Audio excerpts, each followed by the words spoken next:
On my return from 4 years' study in Europe, I determined to devote whatever talents I possess to paint a series of pictures of North American Indians and scenery.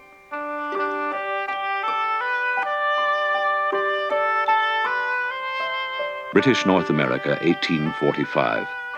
It is the age of the fur trader. The traditional ways of Indian life have long been menaced. Paul Kane sets out on a journey feeling compelled to record these disappearing ways. The painter keeps a diary of his observations.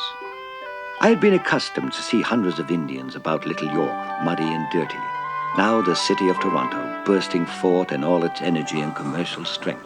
But the face of the red man is now no longer seen.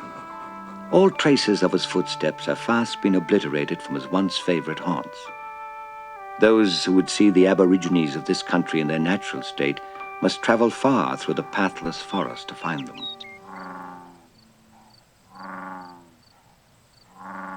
Ojibwe wigwams are made of birch bark stripped from trees in large pieces, sewed together with long fibrous roots.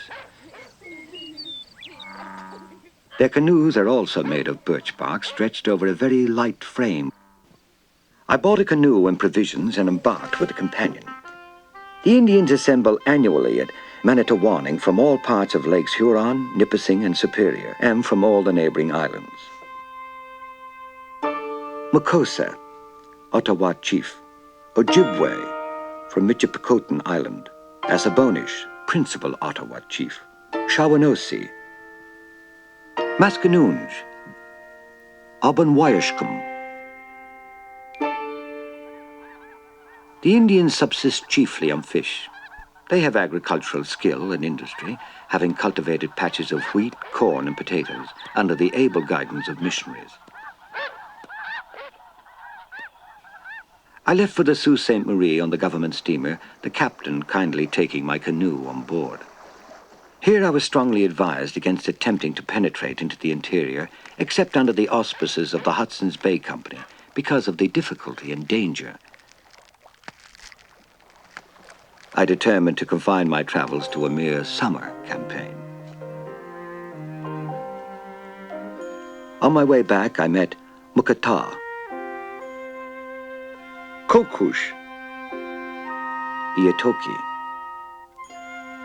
Machokima, Kivatan, the North Wind.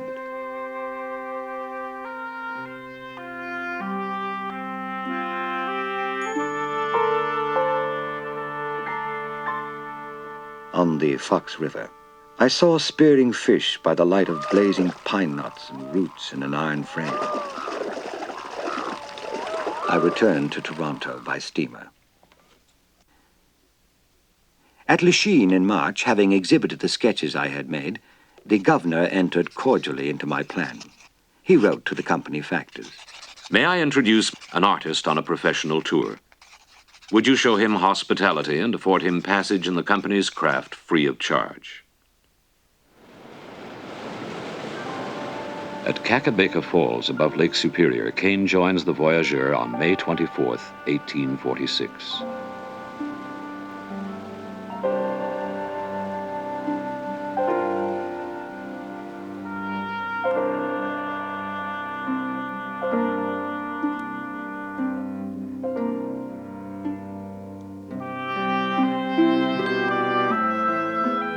It is usual to start each morning between 3 and 4 and proceed till 8 for breakfast. Then continue steadily on until an hour before sunset to give the men time to prepare for the night. The only rest allowed, at intervals of an hour, when all hands stop 2 or 3 minutes to fill their pipes. We ran 3 or 4 beautiful rapids today in our canoes, the men showing great expertness in their management, although much risk attends it.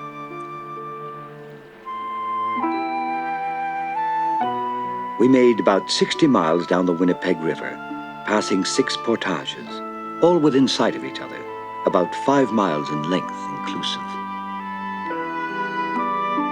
Here I took my farewell. The brigade of canoes proceeded to Norway House. Near Fort Alexander, I engaged 6 Saulteaux Indians to proceed with me to the Red River. One was Sonea, or Silver, the Soto chief. The Red River settlements, Fort Garry, chief provision depot, one of the best-built forts in the Hudson's Bay Company's territory, the Roman Catholic Church. Anxious to witness buffalo hunting, I procured a guide and a saddle horse and started after the Métis bands. We traveled that day about 30 miles and encamped in the evening on a beautiful plain. The band, about 200 hunters.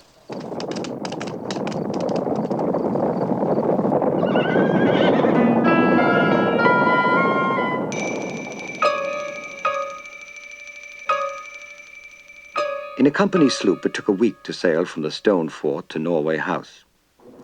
I remained a month.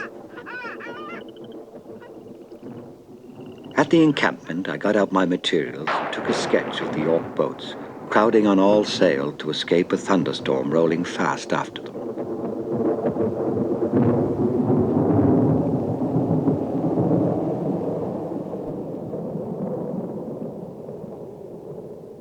We fell in with a small band of Crees from whom we procured buffalo meat, tongues and beaver tails, considered a great delicacy, to me by no means palatable. The rest of our party, however, seemed to enjoy it very much.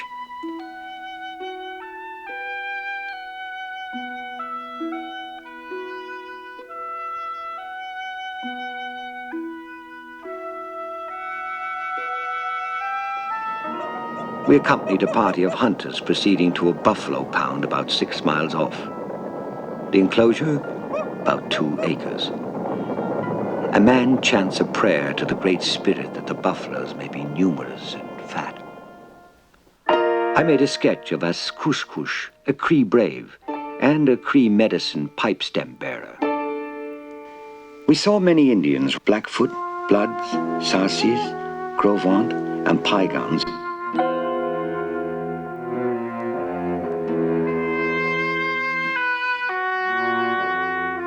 When I finished a picture, it was examined with great attention. A general impression seemed to prevail that I must be a great medicine man. We encouraged the idea, which assured us protection from any treachery. Expecting to fight the Crees, they got up a medicine dance. I was solemnly invited to add my magical powers, being placed in the best position to make my sketch.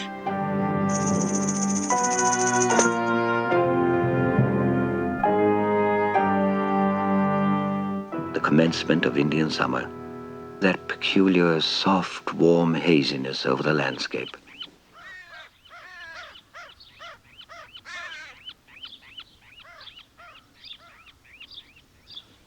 As for seeing Aborigines, no district can be more advantageous.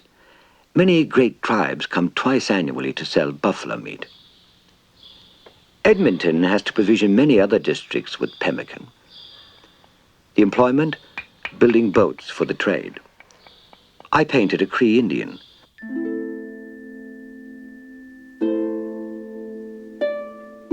Francois Lucie, the half-breed voyageur, friend of Sir George Simpson. Kuniwabum, or one who looks at the stars, a half-breed Cree girl. The track, almost impassable, wet, swampy. Fort Assiniboine, a post for taking care of horses. With Wahi Jehison, a severe ride, dangerous. We arrived at Jasper, cold, wet, and famished. 9 days snowshoeing to the height of land which forms the headwaters of the Athabasca, emptying into the Arctic Sea, the Columbia into the Pacific Ocean. At the boat encampment, the company's men had been awaiting our arrival 39 days, fearing we had either been cut off by Indians or had found it impossible to cross the mountains.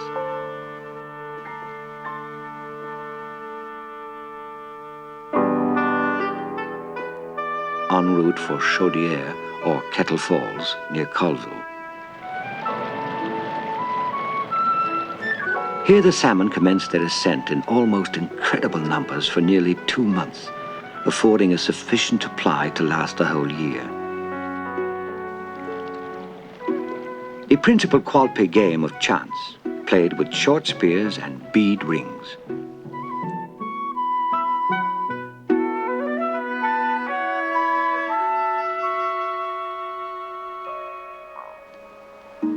soothe the sorrows of a murdered Qualpate victim, the tribe beats drums, all singing. 8 attendant women and the afflicted widows sway and kick an enemy Blackfoot's scalp.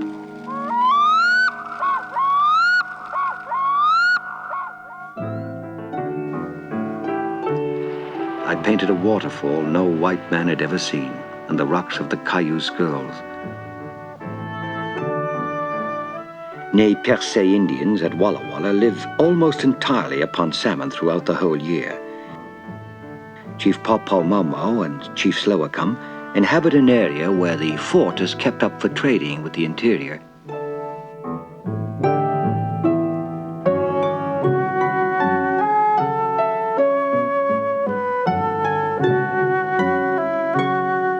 I sketched powerful Chief Cassano near Fort Vancouver.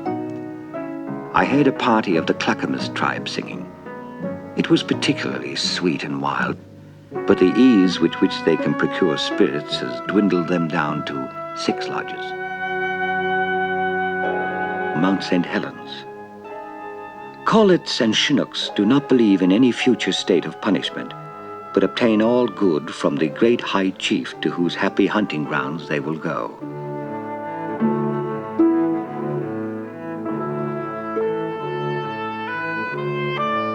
The Puget Sound Company, 116 Red River settlers.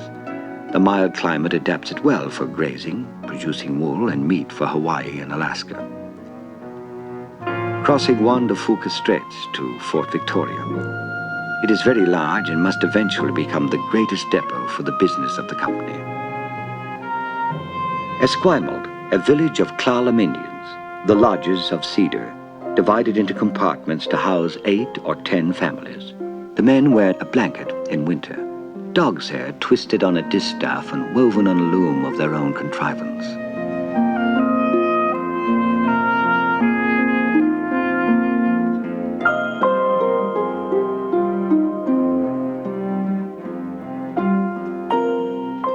Head Chief Kayaclock of the Klallams. This tribe flattened the head. Sorshia, head of the Kawakams, Gulf of Georgia, who possessed much wealth. Simpson Chief. The cap, fibers of cedar bark. The blanket, wool of mountain sheep.